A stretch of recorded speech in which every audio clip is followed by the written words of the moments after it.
it's time to sit back and relax with your favorite drink. And listen.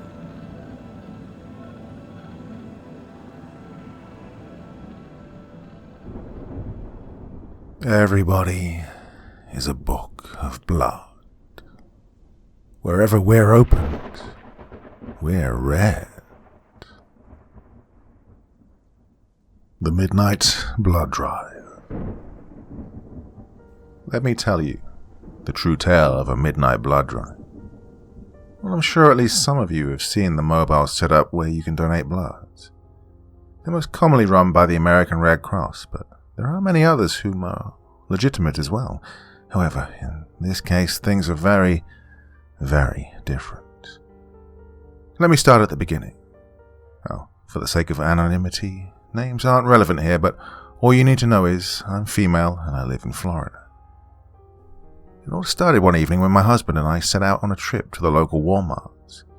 I cringe any time I even think of going to that place, but I enjoy eating, and sadly, it's the best place our town offers to get groceries. So there we were at Walmart, around 11 p.m. because my husband had worked late. It was muggy and humid as ever, even though it was still early spring at the time.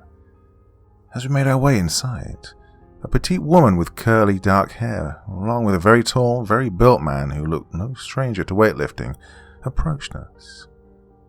They were both wearing teal-coloured scrubs, which I immediately thought was kind of odd. Not because of the colour, but just the fact that they were wearing scrubs in general. The woman was all smiles and spoke first.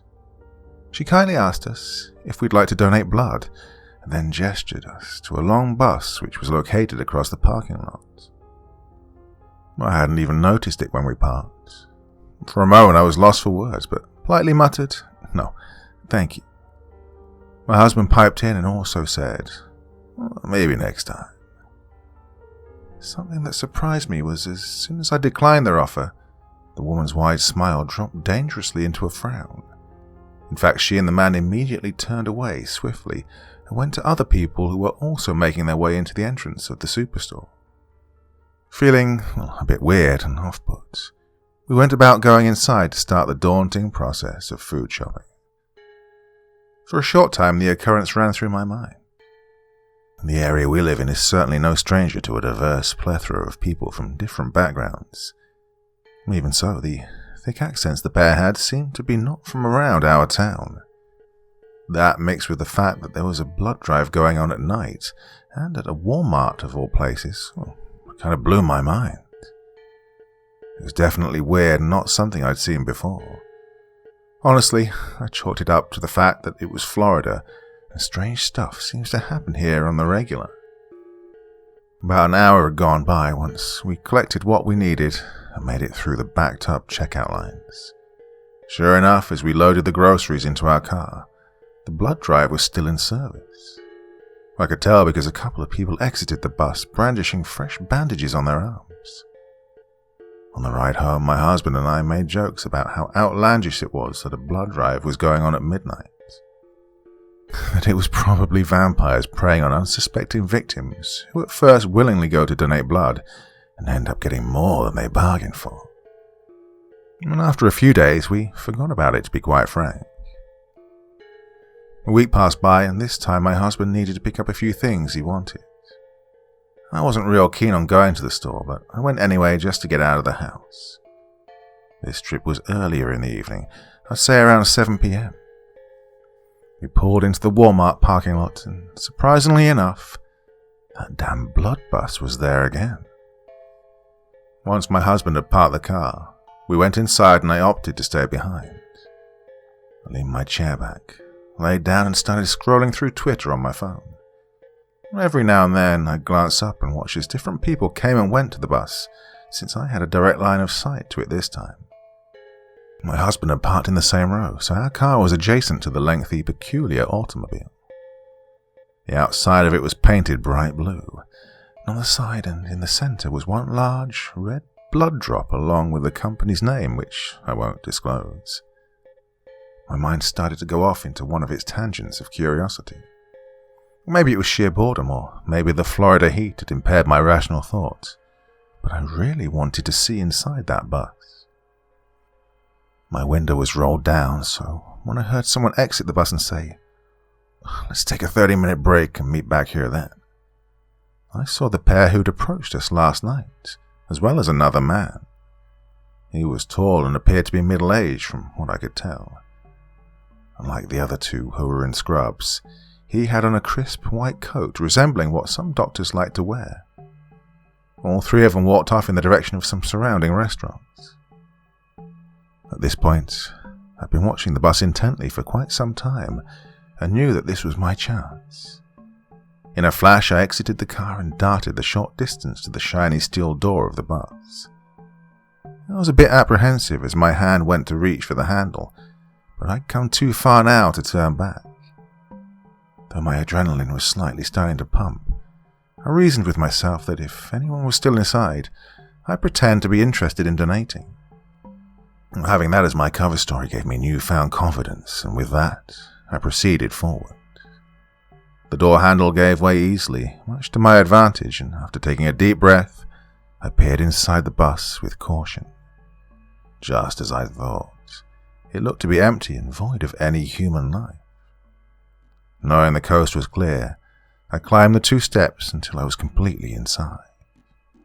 My eyes went into overdrive as they analyzed the inner surroundings.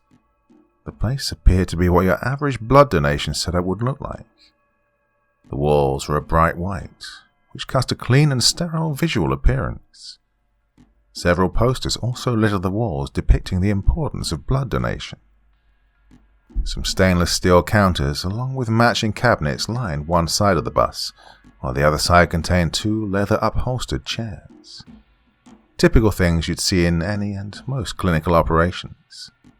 Nearly satisfied that everything seemed copacetic and that nothing more sinister was going on behind the scenes, I made my way towards the door to leave.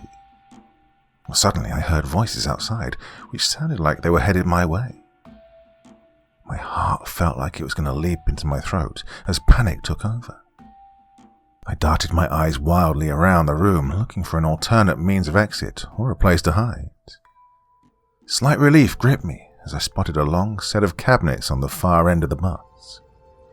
My feet made quick work across the expanse of the bus floor as I whipped open the cabinet to find it was filled with scrubs and lab coats hung neatly by clothes hangers.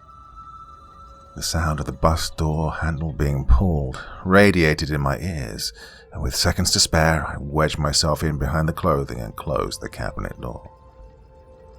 The bus started to shake slightly as the voices echoed from outside of the cabinet. Even though it was risky, I quietly cracked open the door to my hiding place so that I could see what was happening. The middle-aged man from before was ushering a woman who I guess was in her mid-30s over to one of the leather chairs.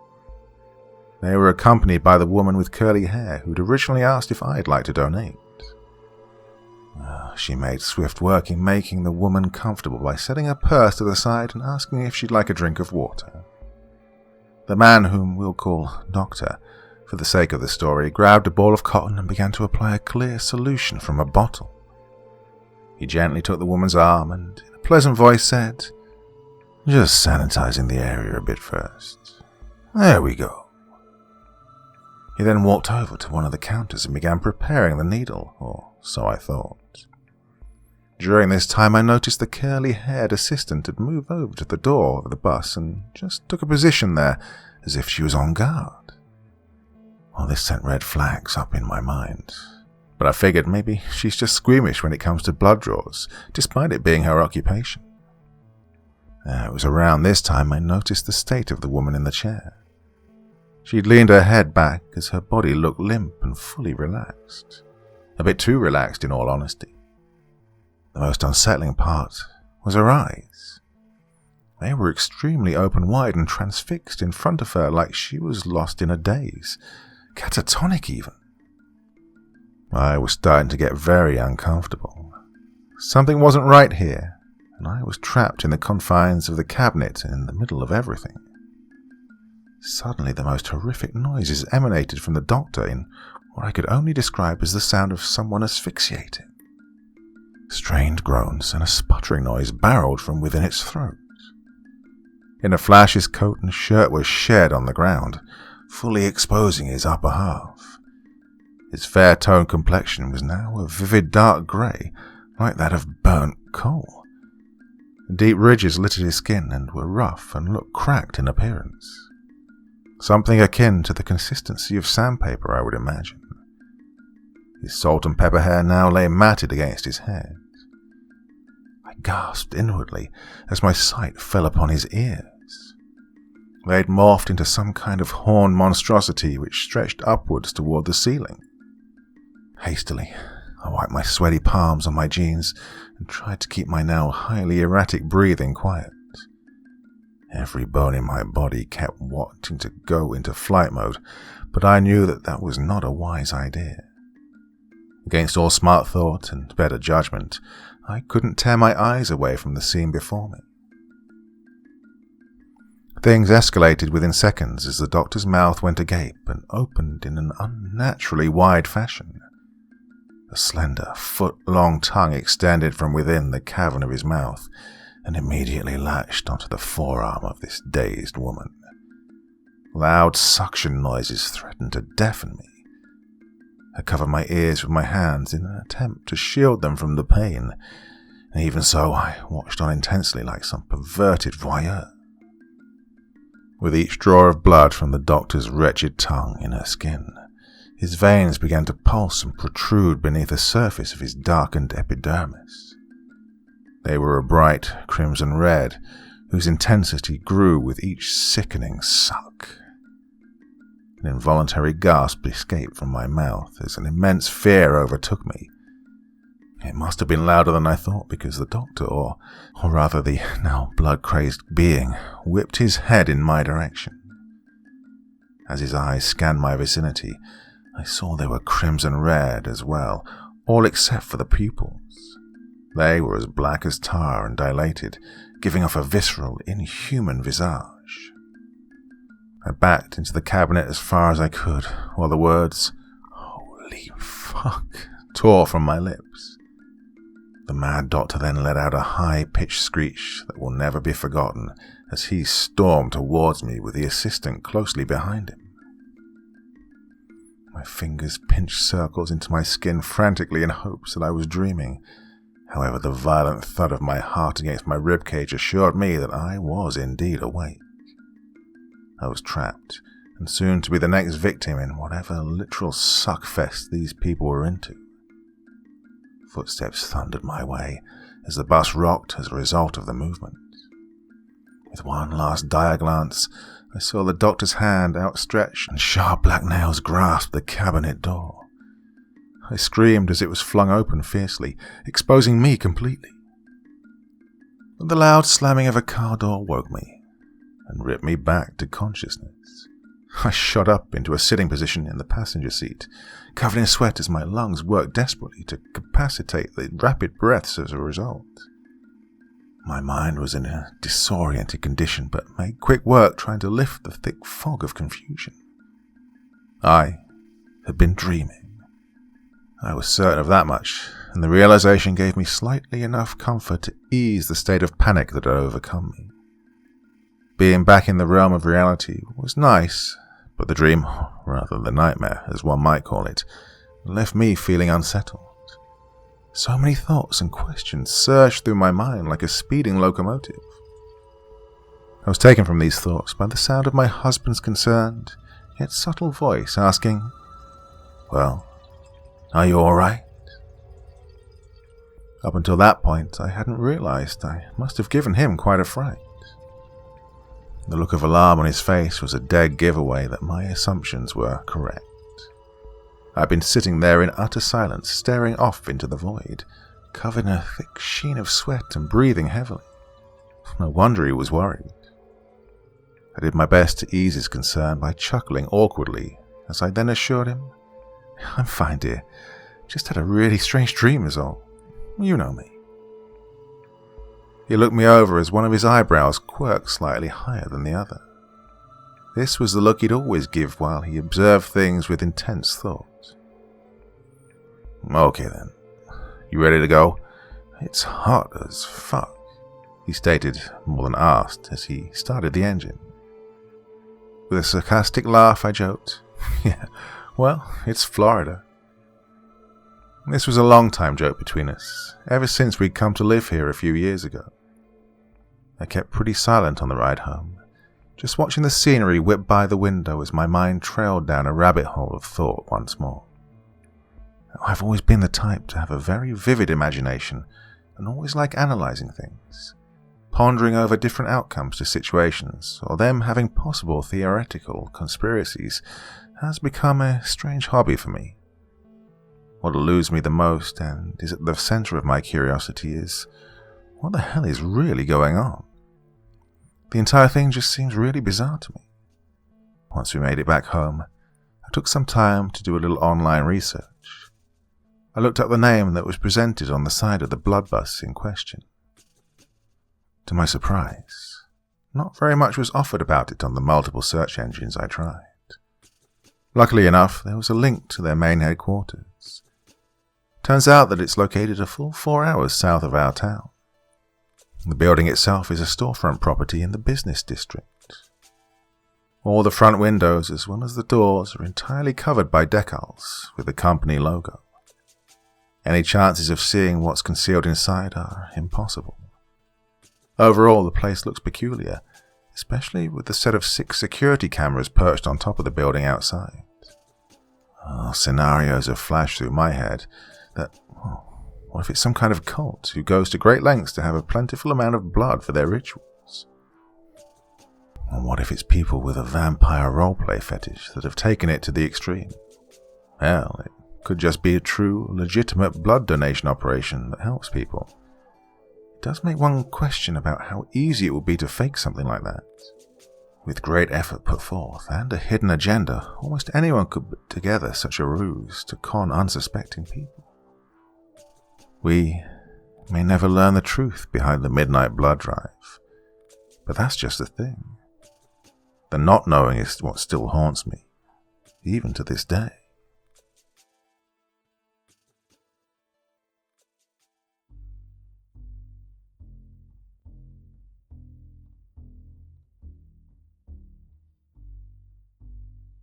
Okay, my dear friends, the story's over. Go home, have a sleep, relax, do whatever you want to on this fine Sunday evening, because it's time for me to waffle a little bit for who knows how long, and who knows what I might say. So, the channel got some of this series ongoing, which I want to keep going and finish. Well, maybe not finish all of them, but some of them definitely. So, Werewolves Are Assholes, that's coming up. Hope to get it done for this evening, but, well, the latest installment, if I do it all in one video, is going to be about 3 hours long, so that might be stretched out over the next 2-3 Sunday evenings. Let's see how I get on with it. But, yep, I know you're all pining for that one to continue, and finally it's with me, the next part. I banged a werewolf. Might have to change that title for the YouTube censors, we'll see. But I was thinking something along the lines of The Werewolf Who Loved Me. You know, after the famous James Bond film, well, famous to me anyway, The Spy Who Loved Me. The Werewolf Who Loved Me. So, might do that in 1 part, 2 parts, or 3 parts. It's big, and I tell you, and it moves the story along beautifully. If you're not familiar with that series, where have you been? That's one of the mainstays of this channel. And a lot of people tune in every week saying, oh, is the next part coming? Is it coming? Is it coming? Oh, good news, it is finally coming. What else have I got to tell you? Oh, life's alright. Been a bit ill recently, so the voice is still a bit croaky, as you can probably hear. But recovering from that. All good. What else have I got going on? I don't know. Well, everything's going pretty well.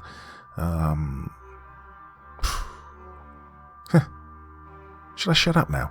I guess I should. Okay, I don't want to waffle on too long. But, the story finished minutes ago, and some of you might have fallen asleep, and now you're waking up and what is this man talking about? This isn't scary. No, it isn't. It's just me waffling on to those of you who've been with me for so many, many years. 5 years just went past, and, well, I'm going to keep going. It seems to be going all right. coming up to 250,000 followers. That's a biggie for me. So if you're listening to this and somehow you've made it through all of this crap at the end of the video, please subscribe if you haven't already done, because 250k will mean the world to me. Onwards and upwards. Well, tomorrow night, not quite sure. Monday, traditional. Every Monday since January 2016, I have delivered a video every Monday, Wednesday and Friday. Haven't missed a single one. Now, if you go back through all my collection, you'll be like, hey, some of them are missing. And the truth of the matter is I had to erase some of them because there were issues with some of the visuals I'd used or something else. And, well, I didn't do anything wrong. I always go by the book, but some people were unhappy with some of the things I'd used. So some of them might have appeared again in a remixed, remastered form. But, well, what am I going to do? Okay, I'm definitely waffling on way too much now. So I'm going to leave you all be. Have a lovely Sunday evening. I'll be back again tomorrow. And, well, see what I have in store for you. Not quite sure yet, but it's probably going to be like at least an hour and a half long, maybe 2 hours. You up for it? Good. Well, until then, my dear friends, very, very sweet dreams, and bye-bye.